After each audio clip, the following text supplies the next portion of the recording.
ओम गुरु ब्रह्मा गुरु विष्णु गुरुदेव महेश्वर गुरुरेव परम ब्रह्मं तस्मै श्री गुरुवे नमः तस्मै श्री गुरुवे नमः तस्मै श्री गुरुवे नमः अखण्डमण्डलाकारं व्याप्तयेनं चराचरं तत्पदं दर्शितं येनं तस्मै श्री गुरुवे नमः तस्मै श्री गुरुवे नमः तस्मै श्री गुरुवे नमः ओम नमः शिवाय ओम नमः शिवाय ओम नमः शिवाय ओम नमः शिवाय ओम नमः शिवाय।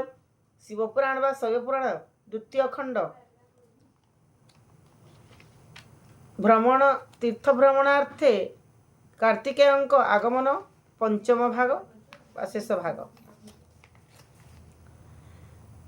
दैपायनी देवींकर चरण रे बंदी दंडकारण्यकू तहु गले ए क्रंच भेदी से पुण्य स्थान रे सुखे छंती ऋषि गण जे देखई तार पाप हुई दहन गोदावरी नदी बोही जाए महाजल शीतल मधुर पुणी अत्यंत निर्मल नदीर उत्तर कूले पंचवटी स्थित सेही आश्रम रे वास कले शंभुसुत निकटरे अछि श्रीरामंक पर्णशाला जोहि ऋषि तांकु दशा नन हरि नेलाम रामचंद्रंकर जोहि अछि पादबेनी ताहा देखि आनंदित होइले से नानी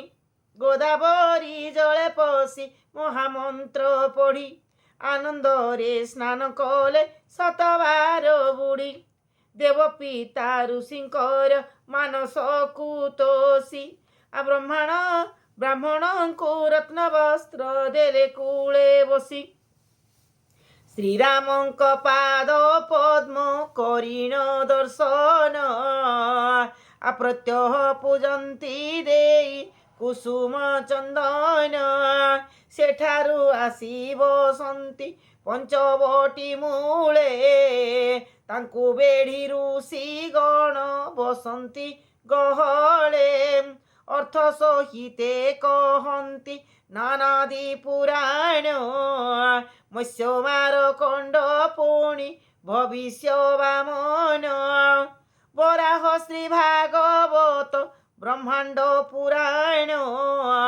अग्निनारदीय गरुड़ जे वायुपूर्ण पद्मस्कंद कूर्म आउ ब्रह्म वैवर्त लिंग नामे पुराण जे शिवंक चरित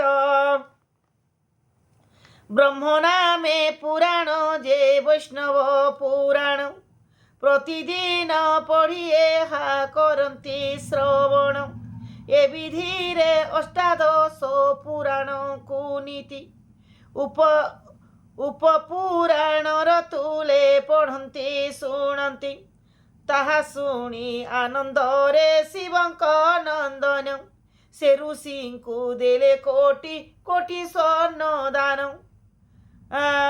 द्वादश बरस जाए एही ठारे रही भद्रा तोले परवेश हेले तहु जाई श्रीराम मूरति ताहा लक्ष्मणंक संगे द्वारे जोगी हनुमान रहिछंती आगे तांकु देखि पूजा करी प्रसाद को घेनी पश्चिम मुखरे तहु चलिले सेनानी मंदाकिनी बहु अछि चित्रकूट तले तही मिली स्नान कले से तीर्थ रजले देवता पितृंकु तोषी छाड़ीन से देश द्वादश वृंदावन रे होइले प्रवेश कालिंदी जल रे स्नान करी तही परे मनोरम बंशी बट देखिले सेठारे नंदसुत कृष्णंकर मूर्ति पूजा करी प्रदक्षिण कले गोवर्धन नामे गिरी ତହୁଁ କେତେ ଥର ଯାଇ ରେବ ନଦୀ କୂଳେ ପ୍ରବେଶ ହୋଇନ ସ୍ନାନ କରିଲେ ସେ ଜଳେ। ମଧୁହାର ବିଷ୍ଣୁଙ୍କର ମୂର୍ତ୍ତି ପୂଜିତ ହିଁ ପ୍ରଭାସ ତୀର୍ଥରେ ପ୍ରବେଶିଲେ ତହୁଁ ଯାଏ। ପ୍ରଭାସରେ ସ୍ନାନ କରି ବିଷ୍ଣୁଙ୍କୁ ପୂଜିଲେ ସେଠାବରୁ ଯାଇ କୁରୁକ୍ଷେତ୍ରରେ ମିଳିଲେ।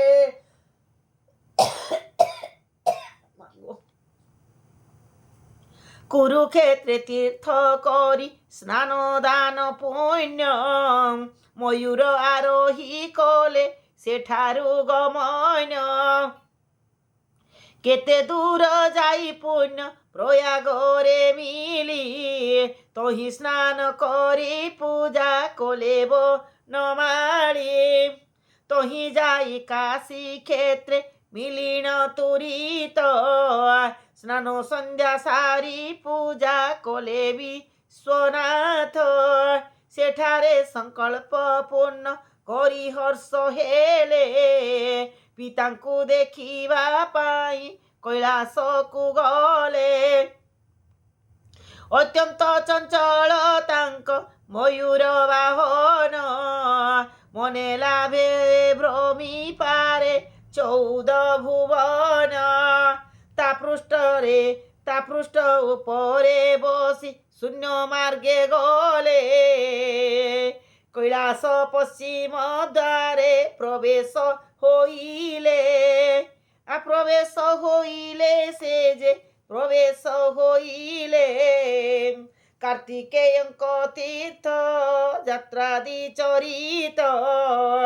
শুনিল কহিলু আম্বে আগরে যাব তো ভারত বর্ষরে তীর্থ কলে সেহু যেতে।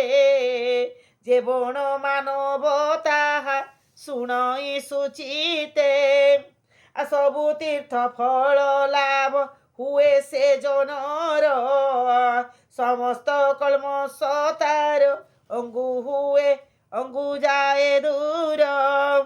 ভকতিরে পঠন করে যে প্রত্যহ সেহু তীর্থ যাত্রা ফল ভোগই নিশ্চয়।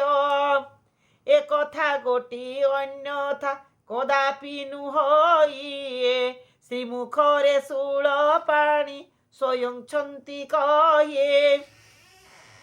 ତାହାଙ୍କର ପଦ୍ମ ପାଦ ତଳେ ରଖି ଧ୍ୟାନ ଅଧମ କ୍ଷେତ୍ର ମୋହନ କରଇ ରଚନ।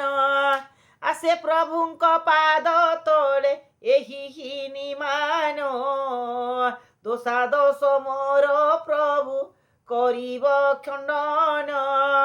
ଓಂ ନମଃ ଶିବାୟ ନମଃ ଶିବାୟ ନମଃ ଶିବାୟ।